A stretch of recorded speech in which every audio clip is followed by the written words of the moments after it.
Hey everybody, welcome to a very special episode of CathoCurious Cooks.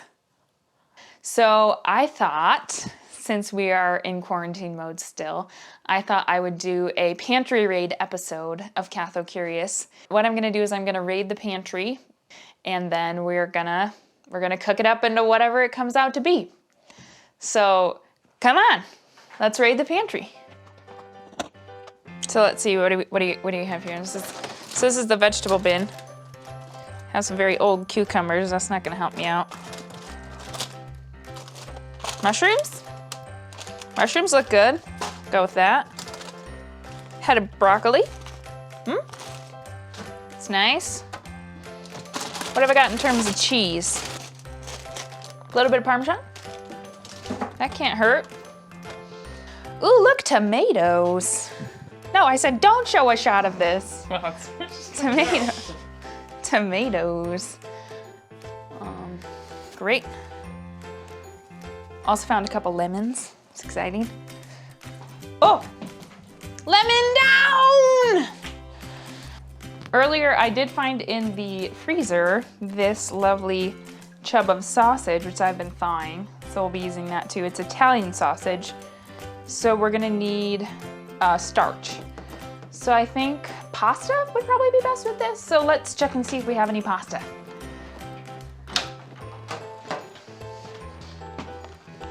I found brown rice pasta, veggie broth. This is gonna be awesome. So what do we have here? You know what I think we're gonna need? I think we're gonna need some onions and some garlic. So I'm gonna pull a couple of those out of my little side pantry here. So the first thing I'm gonna do, since we're doing pasta, is fill the pasta pot with the hottest water that'll come out of your tap. Since we're doing a pound, I typically boil about 5.5 quarts of water. It's time to prep my veggies here. So my board is actually pretty large, so I can use a pretty large knife. So I'm gonna choose this guy because it's awesome. Okay, first, onion, the staple of any dish. So a lot of people don't actually know how to properly cut an onion, or like cut an onion in the most efficient way possible. And I love the most efficient way possible. That's my MO and why I live, my raison d'être in French. Anyway, so you have two kind of poles of your onion. This is the south pole, or what grows into the ground, and this is the north pole, what comes out of the top of the ground. So you're gonna leave your south pole intact. Cut off your north pole. And oh, another thing too, people, you have a counter for a reason. Use it. Don't keep your scraps on your board. So then you're gonna cut the onion directly down through the south pole there. So you have two halves, okay? Then you're gonna take each half,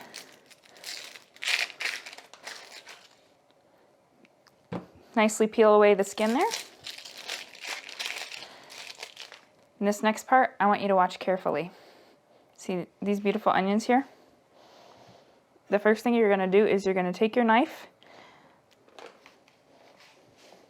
slice right through, okay? I highly recommend, if you haven't had them sharpened in a while, to have your knives sharpened. There's nothing worse in a kitchen than a dull knife. It's not only dangerous, but frustrating. Okay, so then now you're poised, as you made the vertical cuts, to now cut your onion straight down. Ideally, you want to keep the tip of your knife on the board. As you get through the half of the onion, kind of turn it flat, and then keep going. Look at that. Perfectly diced onion. Awesome. So next thing I'm gonna do is grab some prep bowls, AKA our regular bowls, out of the fridge. Just get a stack of those there. Anyway, so the next thing I'm gonna work on is our garlic here. Generally, I start at the top. Just push away all the excess. You guys are seeing the brute strength of my Helga hands. pull off whatever clove pops out first. This is a nice big guy. I think this is all we're gonna need for our recipe here. Or I say recipe, but really procedure. And then a lot of people have a lot of different ways of doing this, and I'm sure whatever way you choose is acceptable, but I just kind of twist back and forth until the skin starts to peel and crack. Oh, look at that. We got some twins. Twin garlic. That's why this clove is so large. Twins. Aw, I love twins. Look at that, beautiful. And if you get any brown spots like that, just put them away. And for heaven's sake, always cut this off. You never want to use that in your recipe. I have a cheater trick for this. I know that, you know, chefs are always like, only a sharp paring knife to mince your garlic perfectly. But I use a tiny grater. It works pretty well, so we're gonna go with it. The next thing I think we're gonna do here is our broccoli. Okay, so generally I like to think of broccoli as tiny trees all clustered together. Maybe that's weird, I don't know. So I kind of pick away the stems here, little extra leaves here, the little fellers there. And then kind of look at the bases of your trees and how does that go. So generally the first thing I'll do is cut off the bottom here. And that'll release a tree or two, maybe. And then you kind of can see more individually the little trees you want to cut out. Little trees. Generally, you're going to want to have your broccoli roughly this size. Personally, I feel like that makes it a little easier to eat. Giant chunk of broccoli like this, I mean, my mouth's not that big. So I don't know if you've noticed, but I haven't really been cleaning my board. Also, don't do that.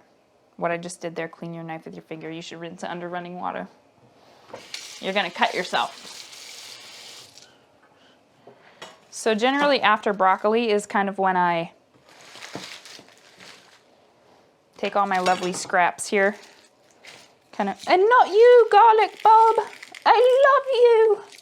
Set that guy over to the side. Don't want to accidentally throw him out. Kind of gather up your scraps. Throw them away. Really, you're showing a shot at the garbage. The next thing I'm going to work on is our mushrooms here. A mark of a good mushroom in my book is that it's covered in filth, dirt. Just rinse off your mushrooms there. Put them on the board. So the first thing we're going to do is take a bird beak knife and just kind of slice off those caps there. Wait, this is the cap. Slice, so we're going to slice off the bottoms. So then keeping the tip of your knife on your board, you want to cut the mushrooms into equal, probably 1/4 inch segments. Then you just repeat with the rest of the mushrooms. And then last but not least, this seems like kind of a large quantity of tomatoes to do for a pound of pasta. So I'm just gonna do roughly about half of these. There we go. Awesome. And then I'm just gonna have them. That way when I add them, they will release their juice more easily. And then add to the flavor of the pasta. Uh-oh, we have a wet board and we have to grate cheese. Dun, dun, dun. Okay, so this is what I do. Are you ready for this? It's the most amazing trick in the book. What? Dry cutting board. So good. Why is Parmesan so good? And my mouth is literally watering. Okay. So I find that if you grate cheese on an angle, it actually gives you more surface area, and so you can grate faster. So I'm gonna grate a lot of cheese, not in the like cooking light, oh my gosh, so much cheese, a 1/4 cup of cheese, but like a real amount of Parmesan, like an Italian amount of Parmesan. I still have not decided whether I just wanna do this as like a reduction pasta sauce or a creamy pasta sauce. That's mostly gonna be up to my cameraman, also my husband. So, What do you want, Hubs? Let's go reduction. Reduction. We're gonna do reduction sauce. So then this Parmesan will be a more last minute addition. And this, ladies and gentlemen, is an appropriate amount of Parmesan. Ta-da! So appropriate.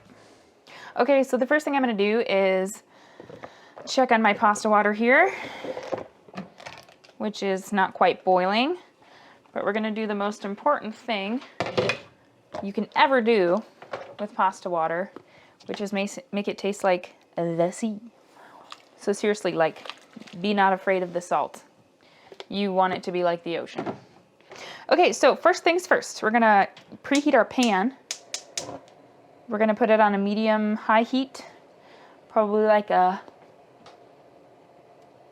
medium-high heat. I don't know how else to say that.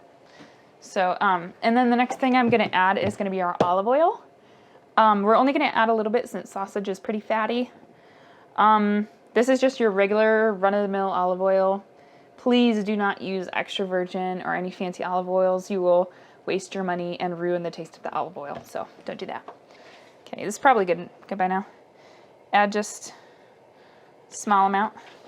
So I've cut this meat right down the side of the chub, so that way you don't have to touch the meat. You can just slip it into the pan. There we go. Lovely. So then I'm gonna take this. My really good friend Julia got this for me when I was 16 and I still use it. So thanks, Julia. Thanks for watching. I don't want to cut this sausage up too finely, so we're just gonna see. Oh yeah, see how that's sticking? You want that. That's beautiful.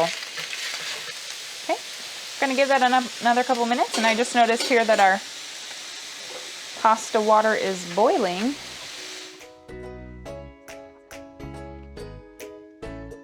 Gonna give it a quick stir just so it doesn't stick to the bottom.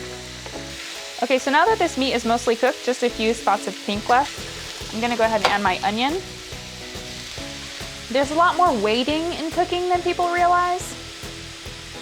It's mostly just waiting for your ingredients to properly cook. I feel like people are a little impatient. They don't cook their ingredients properly, and it's not delicious. This is a long video of a lot of waiting for my onions to cook. So being Catholic is pretty awesome in a lot of ways, but one of them is that I get to cook with the Mother of God. Literally, she's right here. We have my little Mary shrine here. I talk to her when I cook a lot, and she sometimes will tell me, you know, if things are going wrong or if I should, you know, add another spice or whatnot. See that beautiful crustiness? Brown equals flavor in cooking. Black equals burned, so don't go that route. So part of the reason I'm using a pan that is not non-stick is so that we can develop more of that crust along the bottom of the pan as we're cooking, that fond. On a non-stick pan, you don't develop that as much. It's not as delicious. So our onions have cooked, so I'm gonna go ahead and add our garlic. A lot of people clear out like a space and put the garlic in. I don't do that because I feel like the garlic has more of a tendency to burn at that point, and burnt garlic is a sin. So that's coming from a Catholic. You can trust me on that one. Burnt garlic, or garlic's a sin. Gotta go to confession for that one. So the next thing I add is my spice mixture, which is approximately a teaspoon of fresh ground pepper, 2 teaspoons of basil, 1 teaspoon of thyme, and then like half a teaspoon of crushed red pepper. So we're gonna go ahead and add that to the pot here. Kind of gently put it over all our ingredients there. So now what I will make a kind of a hole for, kind of a la Eastern cooking, is our broccoli here.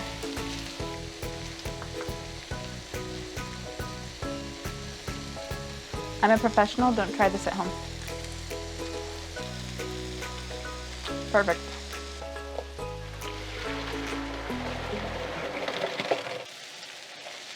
Adding our mushrooms. We're gonna try to give those a little space Also, that was a professional move. Don't try that at home. Don't stick your hands in the pan. Go ahead and stir your mushies a little bit. Can't believe I just called them mushies. What am I, like Generation X or something? Mushrooms. Oh, look at that. Gorgeosity, so pretty. That beautiful brown. That's gonna just lend so much flavor to this sauce.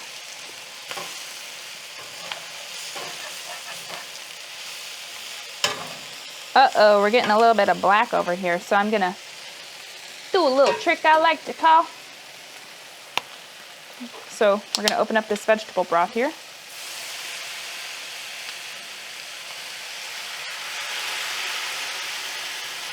I'm pouring about half the container.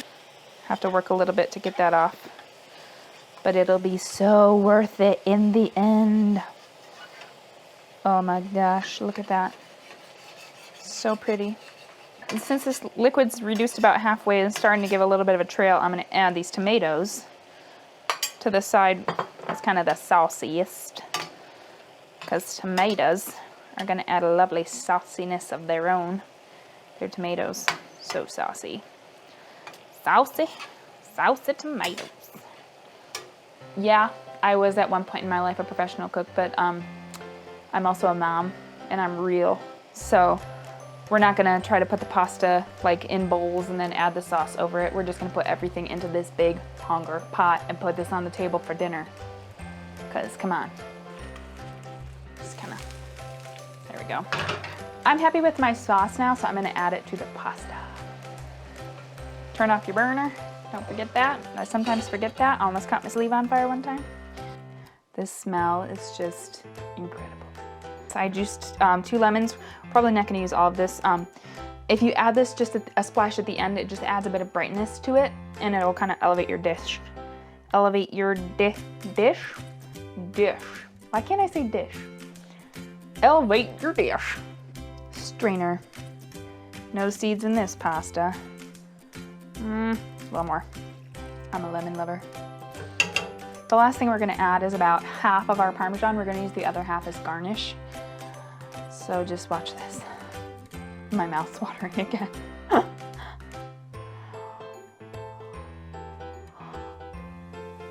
look at that. It's amazing. Thank you to whatever Italian grandma invented Parmesan, because oh my. I would have this pasta's babies. Really, I would. We can cut that out. Appropriate amount of Parmesan. Once again. I'd say it's pretty good. Appropriate amount of Parmesan. Thank you. Thanks for tuning in to CathoCurious Cooks. I hope you and yours are keeping well during this time.